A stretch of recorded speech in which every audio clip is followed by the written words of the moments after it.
ब्राह्मण इतना तपस्वी, ठाकुर जी में इतना लग्न रखने वाला, ठाकुर जी की इतनी भक्ति करने वाला वो सुदामा। देखो, लोग कहते हैं कि सुदामा जी दरिद्र थे, लेकिन मैं नहीं कहता। अरे दरिद्र तो वो होता है जो ऐसे ही पड़ा रहता है, जिसको ना तो किसी से कोई मतलब है, ना खाना है, ना ठाकुर जी की पूजा है, ना कुछ है। लेकिन साहब, मैं उन सुदामा को दरिद्र नहीं कहता। मैं तो यहां कहता हूं कि वो ठाकुर जी का इतना परम लाडला भक्त सुदामा, शायद ही कोई ऐसा हुआ होगा ठाकुर जी का भक्त।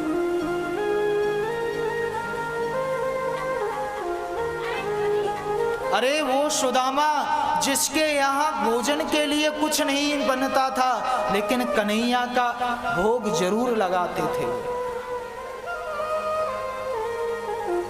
अगर पतीली में एक चावल का दाना भी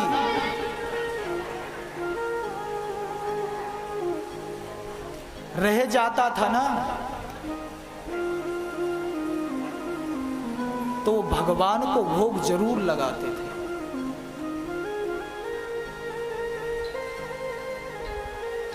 और आजकल के लोग उस सुदामा को दरिद्र कहते हैं।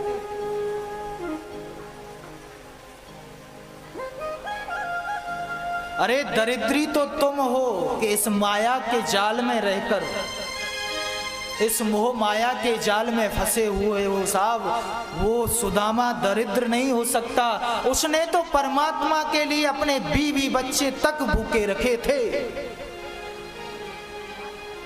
वो दरिद्र कैसे हो सकता है?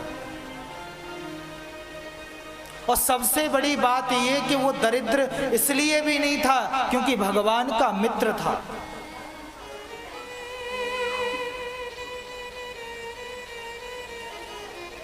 भगवान का परम लाडला मित्र था सुदामा। सुदामा का घर 3-4 घरों से उनकी पत्नी सुशीला कुछ ना कुछ मांग के ले आती, और उन 3-4 में घरों में अगर कुछ नहीं मिलता था ना, तो बच्चों को भूखा सुला देती थी, लेकिन 5वें घर नहीं जाती थी,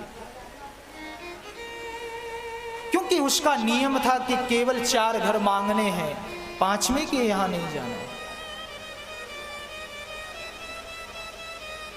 4 घरों में मिले या नहीं मिले, नहीं मिलता था तो बच्चों को पानी पिलाकर सुला दिया करते थे।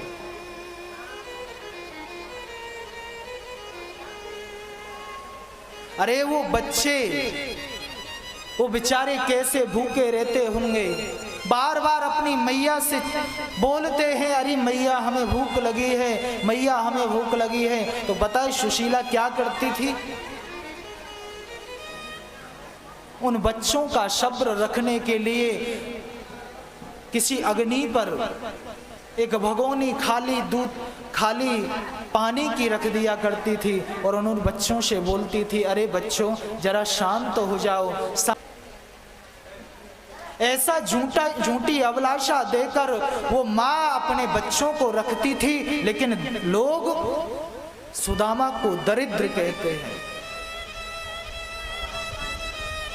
जितना कष्ट भक्ति करके सुदामा ने झेला था ना, उतना आज तक किसी ने नहीं झेला।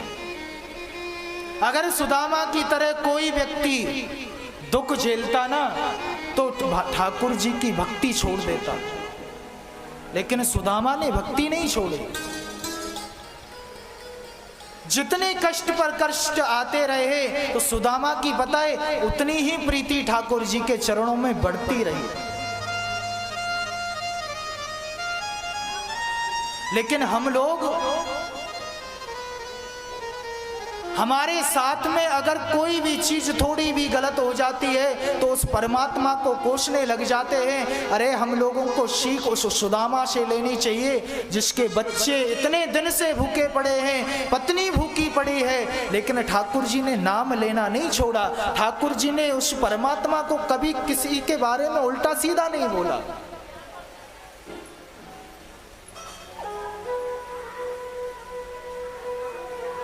वो तो केवल ठाकुर जी का नाम गुणगान करते रहते थे। वो तो कहते थे कोई बात नहीं, जैसी मेरी ठाकुर की इच्छा, अगर मेरा ठाकुर चाहेगा तो मेरे लिए भोजन प्रदान करा देगा और नहीं चाहेगा तो उसकी इच्छा, जैसा उसे रखना होगा वैसे मैं रह लूंगा।